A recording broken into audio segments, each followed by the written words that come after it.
কুসুম, আজ তুমি কোথায় আছো বলো তো? আজ যেন তোমাকে একটা মস্ত দূরবীন দিয়ে নিরীক্ষণ করে বিন্দুমাত্র দেখা যাবে এমনি দূরে গিয়ে পড়েছো। আমার ইচ্ছা তুমি একটু কাছাকাছি এসো। দেখো দেখি কেমন চমৎকার আজকের রাত্রি। আচ্ছা, ধরো এই জ্যোৎস্না রাত্রি, এই বসন্তকাল, সমস্ত কিছু এক মুহূর্তে ভেঙে যেতে পারে এমন একটা মন্ত্র আমার জানা আছে।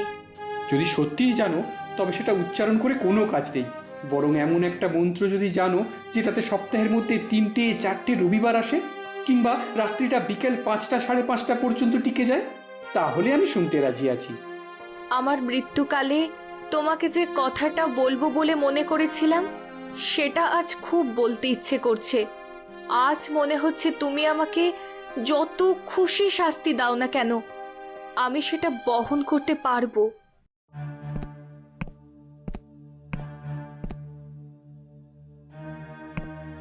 হেমন্ত, বউকে এক্ষুনি বাড়ি থেকে দূর করে দাও।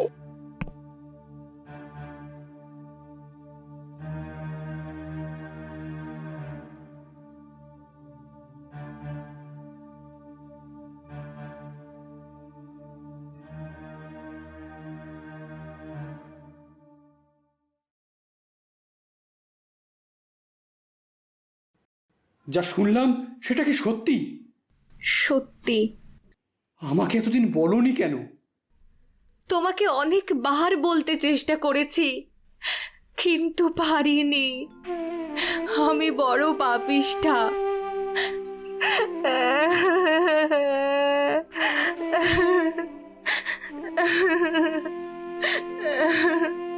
তবে আজ আমায় সমস্ত কিছু খুলে বলো।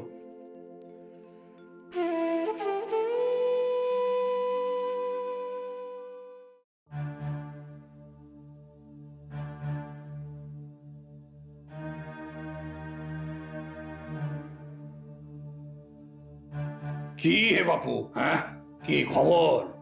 তুমি আমাদের জাতি নষ্ট করেছো, সর্বনাশ করেছো, তোমাকে এর শাস্তি ভোগ করতেই হবে।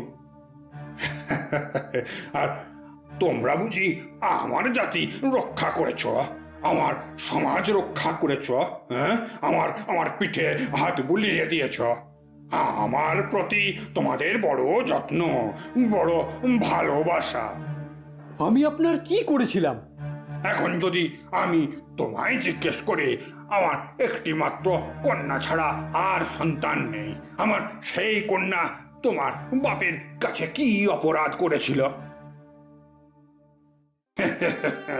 তখন তুমি খুব ছোট, তুমি হয়তো জানোই না ঘটনাটা। তবে তুমি মন দিয়ে শোনো, বুঝলে? ব্যস্ত হয়ে পড়ো না, এর মধ্যে আবার আমার অনেক কৌতুক আছে। আমার জামাতা নবকান্ত আমার কন্যার গহনা চুরি করে যখন বিদেশে পালিয়ে গেল, তখন তুমি শিশু ছিলে। তার 5 বছর বাদে সে যখন ব্যারিস্টার হয়ে দেশে ফিরে এলো, তখন পাড়ায় একটা গোলমাল হয়েছিল। আর তোমার কিছু মনে পড়লেও পড়তে পারে, কিংবা কিংবা না জানতেও পারো, কারণ তুমি তখন ওই কলকাতার স্কুলে পড়ছ। তখন তোমার বাবা এই গ্রামের দলপতি। শোনো প্যারিশঙ্কর, মেয়েকে যদি স্বামীর গৃহে পাঠানোর উদ্দেশ্য তোমার থেকে থাকে, তবে সে মেয়েকে আর ঘরে তুলতে পারবে না। দাদা, এ যাত্রায় তুমি আমাকে ক্ষমা করে দাও। আমি ছেলেটাকে গোবর খাইয়ে প্রায়শ্চিত্ত করাচ্ছি, কিন্তু তোমরা তো তাকে জাতে তুলে নাও। না, কখনোই না। তোমার বাপ শুধু রাজি হলেন না তা নয়, আমার আরো বড় ক্ষতি করলেন। মেয়েকে নিয়ে সব ছেড়ে চলে গিয়েছিলাম কলকাতা শহরে। আমার স্নেহের ভাইপোর বিবাহেও তোমার তোমার বাপ বাদ হয়ে সব ভেস্তে দিয়েছিল। সেই দিনই আমি প্রতিজ্ঞা করেছিলাম, এই অপমানের প্রতিশোধ যদি আমি নিতে না পারি, তবে আমি ব্রাহ্মণের ছেলেই নই। তুমি নিশ্চয়ই ভুলে যাওনি যে প্রেসিডেন্সি কলেজে পড়বার সময় তোমার বসত বাড়ির ঠিক পাশের বাড়ির যে মেয়েটিকে রোজ ছাদে দেখতে দেখতে তুমি পড়া মুখস্থ করতে। সে আসলে ছিল আমার ঘনিষ্ঠ বিপ্রদাস চাটুর্যের বাড়িতে আশ্রিতা মাত্র। নাম তার কুসুম, শৈশবে বিধবা, অনাথা কায়স্থ কন্যা। সে যাই হোক, তোমাদের এই রঙ্গ বুড়ো চোখ এড়িয়ে যায়নি। তাই সে একদিন আমার কাছে এসে এ বিষয়ে সৎ পরামর্শ জানতে আসলো। আমি তখন তাকে ওই তীর্থে পাঠিয়ে কুসুমকে শ্রীপতি চাটুর্যের কন্যা বলে চালিয়ে দিলাম। তারপর নিশ্চয়ই তোমার আর কিছুই অজানা নেই। কি বলো বাবা হেমন্ত? আপনি সব জেনে শুনে আমার এত বড় ক্ষতি করলেন কেন?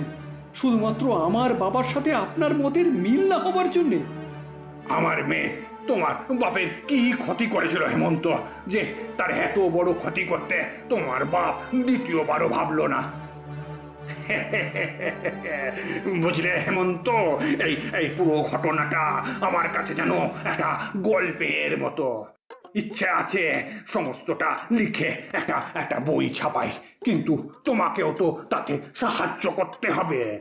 কারণ কারণ গল্পের উপসংহারটা তো তুমি ভালো করে জানো। কি বলো? কুসুম এই সমস্ত কিছু জানবার পরেও বিবাহে আপত্তি করেনি? আপত্তি ছিল কিনা সেটা তো শক্ত করে বলতে পারি না। তবে জানো তো বাপু, মেয়ে মানুষের মন যখন না বলে তখন হ্যাঁ বুঝে নিতে হয়।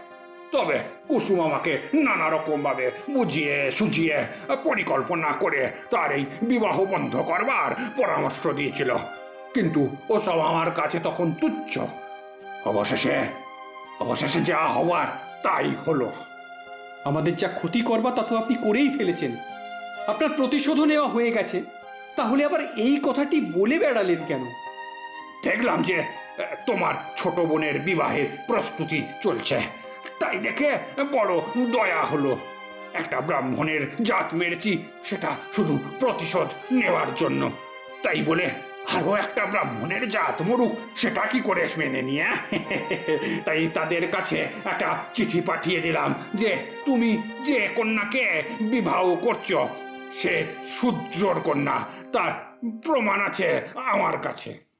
আপনার এই কাজের জন্য এখন আমি যে মেয়েটিকে ত্যাগ করব, তারপর তার কি দশা হবে আপনি সেটা জানেন? আপনি কি তাকে আশ্রয় দেবেন? শোনো বাপু, আমার যা কাজ করবার ছিল আমি শুধু তাই করেছি। এরপর অন্যের পরিত্যক্ত স্ত্রীকে পোষণ করা আমার কাজ নয়। ওরে, কে আছিস? হেমন্ত বাবুর জন্য বরফ দিয়ে এক গ্লাস ডাবের জল নিয়ে আয় দেখি। আর হ্যাঁ, সঙ্গে করে পানটাও নিয়ে আসিস।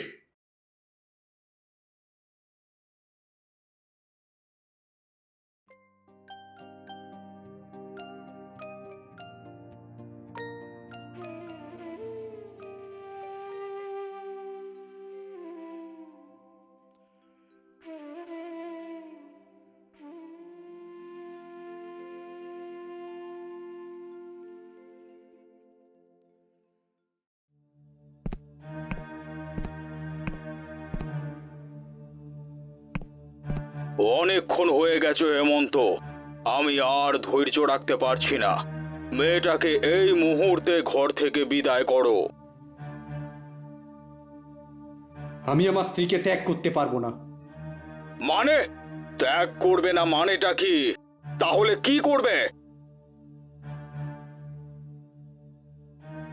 কুসুম আমার স্ত্রী হয়েই থাকবে। তুমি কিন্তু জাত খোয়াবে। আমি জাত মানি না। তবে তুই শুদ্ধ এই বাড়ি থেকে এই মুহূর্তে দূর হয়ে যা। যা।